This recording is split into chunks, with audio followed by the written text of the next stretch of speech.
ഐശ്വര്യമായിട്ട് കസേരയിലേക്ക് ഇരുന്നാട്ടെ ഡോക്ടറെ. ഇരിക്കുന്നു. ആശുപത്രിയും പരിസരമൊക്കെ ഇഷ്ടപ്പെട്ടല്ലോ. എല്ലാം അമ്പിളി പറഞ്ഞ പോലെ ഏർപ്പാടാക്കിയിട്ടുണ്ട്. ഇനി എന്താവശ്യം ഉണ്ടെങ്കിലും പറഞ്ഞാൽ മതി. നേഴ്സുമാർ ready. Gracy, Katrina, Kamaladevi.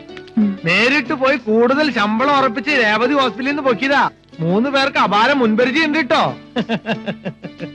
Compounder Ramankutty ready. ഇതാണ് ഞാൻ പുതിയതായിട്ട് നിയമിച്ചിരിക്കുന്ന കമ്പൗണ്ടർ. നമസ്കാരം.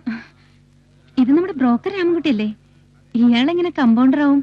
അതിന് ക്വാളിഫിക്കേഷനും എക്സ്പീരിയൻസ് ഒക്കെ വേണം. അതൊക്കെ ഉണ്ടെന്നേ. രാമൻകുട്ടിക്ക് ചെറിയ തോതിൽ ഇഞ്ചക്ഷൻ ചെയ്യാനൊക്കെ അറിയാം അല്ലടാ. പിന്നെ ബ്രോക്കർ ആവുന്നതിന് മുമ്പ് 3 മാസം ഞാനൊരു മൃഗ ഡോക്ടറെ കമ്പൗണ്ടറായി സേവനം അനുഷ്ഠിച്ചിട്ടുണ്ട്. എന്തായാലും അത് ശരിയാവില്ല പൂട്ടാ. ശരിയാവില്ലെന്ന് പറഞ്ഞാൽ എങ്ങനെ? എന്റെ പണം മുടക്കി ഉണ്ടാക്കിയിരിക്കുന്ന സ്ഥാപനത്തിൽ ഞാനൊരു കമ്പൗണ്ടറെ നിയമിച്ചതാ. മുതല് മുടക്കുന്നവന് ഒരു വിലയില്ലേ? അത്ര നിർബന്ധാണെങ്കിൽ അറ്റൻഡർ ആയിക്കോട്ടെ. മതി, ധാരാളം മതി.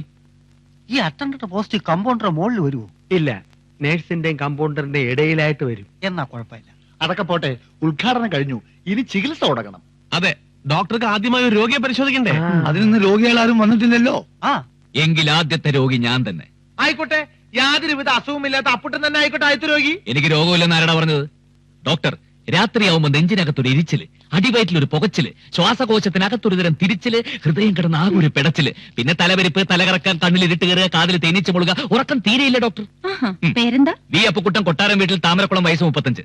സിസ്റ്റർ, അപ്പൂട്ടൻ ഒരു ടെട്രാസൈക്കിൾ ഇഞ്ചക്ഷൻ കൊണ്ടുപോവാ.